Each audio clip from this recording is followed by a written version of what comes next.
एकदन्तम् चतुर्हस्तम् पाशमङ्कुशधारिणम् रदम् च वरदम् हस्तैर्बिभ्राणम् मूषकध्वजम् रक्तम् लम्बोदरम् शूर्पकर्णकम् रक्तवाससम्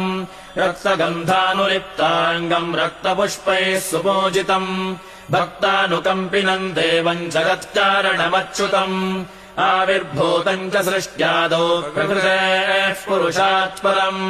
एवम् ध्यायति यो नित्यम् स योगी योगिनाम् वरः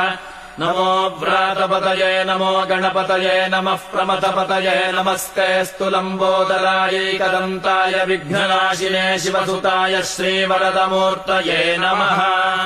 एतदथर्वशीर्षयोऽधीते स ब्रह्म भूयाय कल्पते स सर्वविघ्नैर्न बाध्यते